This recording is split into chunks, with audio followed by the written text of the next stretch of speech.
இனி நீங்கள் ரீசார்ஜ் பண்ணுறதுக்கு முன்னாடி நாங்கள் சொல்ல போகிறத நல்லா செக் பண்ணிவிட்டு ரீசார்ஜ் பண்ணுங்கள். அப்போ தான் நம்ம எந்த அளவுக்கு ஏமாற்றப்பட்டுக்கிட்டு இருக்கோம் அப்படிங்கிறது நமக்கு புரியும். அதுலேயும் குறிப்பாக அந்த 28 நாள் வேலிடிட்டி கணக்கு இருக்குல்ல, அதில் வந்து இந்த ஜியோ, ஏர்டெல், வோடஃபோன் இவங்கெல்லாம் ட்ராயையும் ஏமாற்றி நம்மளையும் எப்படிலாம் ஏமாற்றிட்டு இருக்காங்க அப்படிங்கிறது புரியும். அதுக்கு முன்னாடி யாருக்கெல்லாம் அந்த நெட்பேக் முடிய போகிறதுக்கு 2 நாளைக்கு முன்னாடி, அதாவது ஒரு சில நாளைக்கு முன்னாடியிலேருந்தே நெட் ஸ்பீடு வந்து ஸ்லோவாக இருக்குது அப்படிங்கிறத மறக்காமல் கமெண்ட்டில் சொல்லுங்கள். அதுக்கப்புறம் ரீசெண்டாக ட்ராய் வந்து ஒரு ஆர்டர் போட்டாங்க. அது எல்லாருமே உங்களுக்கு தெரியும். என்னென்னா வந்து இந்த வாய்ஸ், அதுக்கப்புறம் எஸ்எம்எஸ் இதுக்கு மட்டும் தனி ஒரு நெட் பேக், தனி ஒரு பிளான், அதுக்கப்புறம் நெட் பேக்குக்கு தனி ஒரு பிளான் கொண்டு வாங்க அப்படின்னு சொல்லி ட்ராய் வந்து உத்தரவு போட்டாங்கிறது எல்லாருக்குமே தெரியும். இந்த ட்ராய்ங்கிறவங்க யாரும் இல்லை, telecom regulatory authority of India. இவங்க தான் அந்த ஜியோ, ஏர்டெல், வோடஃபோன் இந்த மாதிரி டெலிகாம் ஆப்ரேட்டர்ஸை வந்து ஹேண்டில் பண்ணுற, கண்ட்ரோல் பண்ணுற ஒரு அமைப்பு. இவங்க இப்படி ஒரு ஆர்டர் போட்டாங்கன்னு எல்லாருக்குமே தெரியும். இவங்க போட்ட அந்த ஆர்டரால் இந்தியாவில் 2G நெட்வொர்க் மட்டுமே யூஸ் பண்ணுற 150 மில்லியன் பீப்புளுக்கு வந்து அது ரொம்ப யூஸ்ஃபுல்லாக இருக்கும் அப்படின்னு சொன்னாங்க. அவங்க சொன்ன மாதிரியே அந்த 3 கம்பெனிஸுமே, ஜியோ, ஏர்டெல், வோடஃபோன் 3 கம்பெனிஸுமே வாய்ஸ், எஸ்எம்எஸ், அதுக்கப்புறம் நெட் பேக் ரெண்டுக்கும் தனித்தனியாக ரீசார்ஜ் பேக் வந்து கொண்டு வந்தாங்க. ஆனாலும் ட்ராய் வந்து அவங்கள வந்து கண்டிச்சாங்க. ஏன் அப்படின்னா, 2000 ரூபாய்க்கு ரீசார்ஜ் பிளான் கொண்டு வந்தால் எப்படி? அதுக்கப்புறம் அந்த 3 கம்பெனியுமே அதை ரிவைஸ் பண்ணி குறைச்சாங்க. எப்படி இந்த கடைகள்லாம் நமக்கு 2000 ரூபா அப்படின்னு சொல்லி ஃபீல் வரக்கூடாது அப்படிங்கிறதுக்காக ₹1 குறைச்சி 1999 ஒன்லி.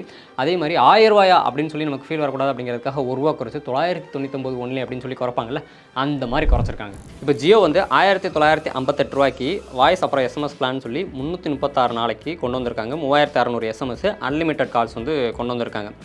அதுக்கப்புறம் ட்ராய் அவங்கள கண்டிச்சதுனால அதை வந்து கிட்டத்தட்ட ஒரு ₹200 குறைச்சி 1748 ரூபா அப்படின்னு சொல்லி அதே பிளானோட வச்சுருக்காங்க.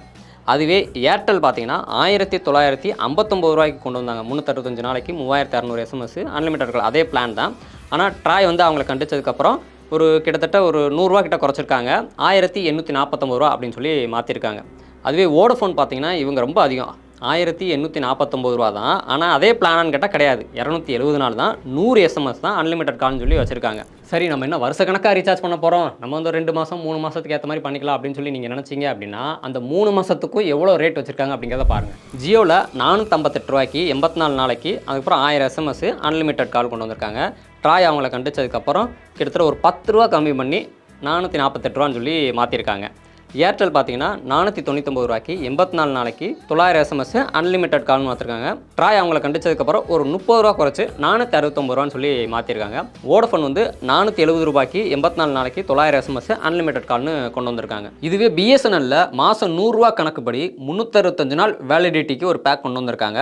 அந்த பேக் படி பார்த்தீங்கன்னா மாதம் வந்து 300 நிமிஷம் ஃபோன் பேசிக்கலாம். அந்த 300 நிமிஷம்னா 5 மணி நேரம். 5 மணி நேரங்கிறது பத்தாது, இது ஒரு மைனஸாக இருக்குது. அதுக்கப்புறம் மாதம் வந்து 3GB டேட்டா 30 எஸ்எம்எஸ் வந்து அனுப்பிச்சிக்கலாம். ஸோ இப்படி 1198 ரூபாய்க்கு வந்து ஒரு பேக் கொண்டு வந்திருக்காங்க. அதை 12ஆல் டிவைட் பண்ணோம்னா மாதம் ₹100 செலவு கணக்கு வருது. ஸோ மாதம் தனியாக ₹100 பேக்குன்னு கொடுத்தாலும் சரி, இல்லை 1198 ரூபா வருஷம் பிளான் கொடுத்தாலும் சரி, எப்படி பார்த்தாலும் மாதம் ₹100 செலவு கணக்கு தான் வருது. ஸோ பிஎஸ்என்எல் வந்து புதுசாக இப்படி ஒரு பிளான் கொண்டு வந்திருக்காங்க. ஸோ இதுதான் 3 கம்பெனிஸுமே வாய்ஸ், எஸ்எம்எஸ்க்குன்னு தனியாக கொண்டு வந்திருக்கிற ரீசார்ஜ் பிளான்ஸ். ஸோ நீங்கள் ரீசார்ஜ் பண்ணுறதுக்கு முன்னாடி, உங்கள் அப்பா அம்மாவுக்குலாம் நீங்கள் ரீசார்ஜ் பண்ணி வர்றதுக்கு முன்னாடி இதில் எது உங்களுக்கு வந்து கம்ஃபர்டபுளாக இருக்கோ, அஃபோர்டபுளாக இருக்கோ, உங்களால் முடியுமோ அதை பார்த்து செலக்ட் பண்ணி நீங்கள் ரீசார்ஜ் பண்ணிக்கோங்க. இதில் இன்னொரு முக்கியமான விஷயம் என்னென்னா, இப்படி 1800 1900 ரூபா கிட்டத்தட்ட 2000 ரூபா வரைக்கும் கொண்டு வந்து ரீசார்ஜ் பண்ண வச்சுருக்காங்க. அதுக்கு ஒரு வருஷம் வேலிடிட்டியும் கொடுத்துருக்காங்க. எங்கள் அப்பா அம்மா 2000 ரூபாய்க்கு ரீசார்ஜ் பண்ணி வருஷம் ஃபுல்லாக யார்கிட்ட பேச போகிறாங்க, அதுவும் அந்த பட்டன் ஃபோனில். அப்போ உண்மையிலேயே நம்ம அப்பா அம்மாவுக்கு, சீனியர் சிட்டிசனுக்கு, முக்கியமாக அந்த 2G நெட்வொர்க் யூஸ் பண்ணுறவங்க, பட்டன் ஃபோன் யூஸ் பண்ணுறவங்களுக்குலாம் யூஸ்ஃபுல்லாக இருக்கணும் அப்படின்னா 3 மந்த்ஸ் பேக், அது ஆக்சுவலி அதை வந்து 3 மந்த்ஸ்னு சொல்லக்கூடாது, சாரி 84 டேஸ்ன்னு தான் சொல்லணும். இந்த ஸ்கேமுக்கு நான் அப்புறம் வரேன். அப்படி 84 நாள் பிளான் கொடுத்து ரீசார்ஜ் பேக் கொண்டு வந்தால் நல்லாயிருக்கும். அதுவும் ஏற்கனவே கொண்டு வந்திருக்காங்க, நம்ம பார்த்தோம். ஆனால் அந்த 3 கம்பெனிலையுமே அந்த 84 டேஸ் பிளான் பார்த்தீங்கன்னா குறைஞ்சது ₹450 இருக்குது. அப்போ 3 மாதத்துக்கு ₹450 வருஷத்துக்கு கிட்டத்தட்ட ₹1800 வருது. ₹1800 ரீசார்ஜ் பண்ணுறதுக்கே ஒரு வருஷம் செலவு பண்ணாங்கன்னா, அந்த ₹1800 இருந்துச்சு அப்படின்னா ஒவ்வொருத்தரும் அவங்களையும் அவங்க ஃபேமிலியும் பாதுகாக்கிறதுக்கு ஹெல்த் இன்சூரன்ஸோ, இல்லை டேர்ம் இன்சூரன்ஸோ, இல்லை வேறு ஏதோ இன்வெஸ்ட்மெண்ட் பிளான்லேயும் போட்டு வச்சுப்பாங்கல்ல. ஸோ எங்களோட ரிக்வஸ்ட் என்னென்னா, எல்லாரும் அவங்களோட தேவைக்கு ஏற்ற மாதிரி மாதம் ஒரு மினிமமாக ரீசார்ஜ் பண்ணிக்கிற மாதிரி ஒரு பேக் கொண்டு வந்தால் நல்லாயிருக்கும். அது ₹100 கொண்டு வந்தால் நல்லாயிருக்கும். ஃபோன் பேசுகிறதுக்கும் எஸ்எம்எஸ் அனுப்புறதுக்கு மட்டும், நெட் இல்லாமல் இப்படி கொண்டு வந்தால் நல்லாயிருக்கும். அப்படி பார்த்தா 3 மாதத்துக்கு ஒரு ₹300 தான் வரும். இதுவுமே மிடில் கிளாஸ் மக்கள் மட்டும்தான் ஓரளவுக்கு சமாளிக்க முடியுமே தவிர அதுக்கும் கீழ்நிலையில் இருக்கக்கூடிய மக்கள் வந்து மாதம் 3 மாதத்துக்கு ரூ. 300 ரீசார்ஜ் பண்ண முடியுமாங்கிறது ஒரு கேள்விக்குறி தான்.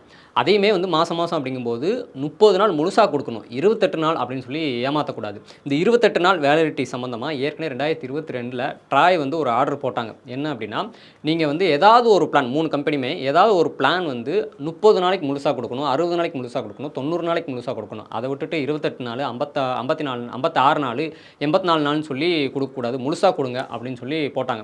ட்ராய் சொன்னால் தான் எல்லா கம்பெனியும் உடனே கேட்டுப்பாங்களே, அந்தளவுக்கு ட்ராய்க்கு பயப்படுவாங்கல்ல, அவங்களும் கொண்டு வந்தாங்க. 30 நாள் பிளானும் இருக்குது. ஆனால் அது எப்படி இருக்குது அப்படின்னா, உதாரணத்துக்கு ஜியோவில் பார்த்தீங்கன்னா ரூ. 219 30 நாள் வேலிடிட்டி கொடுத்துட்றாங்க. ஆனால் 30 ஜிபி நெட்டு, அது வந்து நெட்டு மட்டும்தான், கால் பேச முடியாது. அதே மாதிரி ரூ. 289 30 நாள் வேலிடிட்டி கொடுத்துட்றாங்க. 40 ஜிபி டேட்டா மட்டும்தான், அந்த ஒரு மாதம் ஃபுல்லாக 30 நாளைக்கு 40 ஜிபி டேட்டா மட்டும்தான், ஃபோன் பேச முடியாது. இதுவே ஏர்டெல்லில் பார்த்தீங்க அப்படின்னா ரூ. 161 12 ஜிபி டேட்டா கொடுக்குறாங்க. ஒரு மாதம் வேலிடிட்டி 30 நாள் கொடுத்துட்றாங்க இதுக்கு. அதே மாதிரி ரூ. 189 15 ஜிபி டேட்டா கொடுக்குறாங்க, 30 நாள் வேலிடிட்டி கொடுக்குறாங்க. ஸோ டேட்டா மட்டும் யூஸ் பண்ணுறோம், நெட் மட்டும் யூஸ் பண்ணுறோம் அப்படின்னா அதுக்கு வந்து இந்த 30 நாள் வேலிடிட்டி, ஏதாவது ஒரு சில பேக் 60 நாள் வேலிடிட்டி, 90 நாள் வேலிடிட்டி கொடுக்குறாங்க. அப்போ ஃபோன் பேசுறதுக்கு அதுக்கு நான் தனியாக ரீசார்ஜ் பண்ணிக்கணுமா? இதே மாதிரி தான் வோடஃபோன்லேயும். ஸோ எங்களோட ரிக்வஸ்ட் என்னென்னா, எல்லாருமே யூஸ் பண்ணுற, மெஜாரிட்டியாக யூஸ் பண்ணுற, டெய்லி 1 ஜிபி நெட் யூஸ் பண்ணுவாங்க, இல்லை 1.5 ஜிபி, டெய்லி 1 ஜிபிலேருந்து 3 ஜிபி வரைக்கும் யூஸ் பண்ணுவாங்க எல்லாரும்.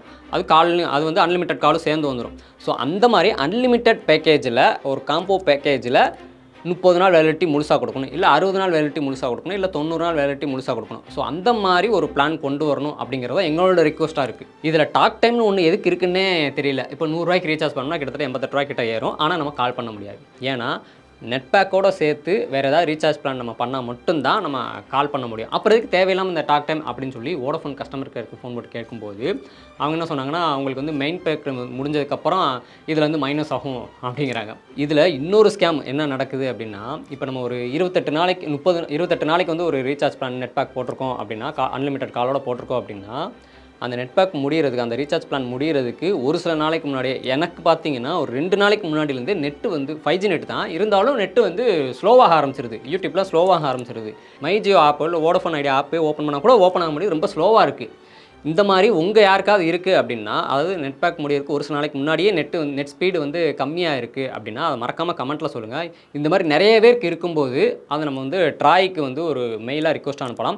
இவ்வளோ நேரம் நாங்கள் சொன்ன பிரச்சனைகள் எல்லாத்தையுமே, எங்களோட ரிக்வஸ்ட் எல்லாத்தையுமே ட்ராய்க்கு நாங்கள் ஏற்கனவே வந்து மெயில் அனுப்பிச்சிட்டோம். அதாவது ட்ராயோட கன்சூமர் கம்ப்ளைண்ட் மெயில் அடிக்கும், அது ஒரு என்கொயரி மெயில் அடிக்கும். நாங்கள் வந்து ஏற்கனவே மெயில் அனுப்பிச்சிருக்கோம். அதே மாதிரி அதில் வந்து இந்த சென்ட்ரல் கவர்மெண்ட் டிபார்ட்மெண்ட் பற்றி கம்ப்ளைண்ட் பண்ணுறதுக்கான அந்த பிஜி போர்ட்டல்னு சொல்லி ஒன்று இருக்கும். அந்த போர்ட்டலோட மெயில் ஐடியும் சேர்த்து இணைச்சு நாங்கள் வந்து மெயில் பண்ணியிருக்கோம். பார்க்கலாம் என்ன ரிப்ளை வருது அப்படின்னு.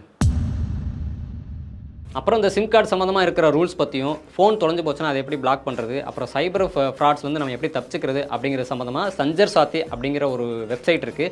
அதை பற்றி இப்போ நம்ம பார்த்துடலாம். எல்லாருமே சிம் கார்டு வாங்கி இந்த மாதிரி இன்சர்ட் பண்ணி யூஸ் பண்ணிக்கிட்டு இருந்திருப்பீங்க. இப்போ சிம் கார்டில் வந்து ஆஃபர் கிடைக்குதுன்னு சொல்லி நம்ம வாங்கி ரொம்ப நாளாக யூஸ் பண்ணிக்கிட்டு இருப்போம். ஆஃபர் முடியவும் அந்த சிம் கார்டை தூக்கி போட்டுரும். 650 ரூபா. 650? என்னத்துக்கு?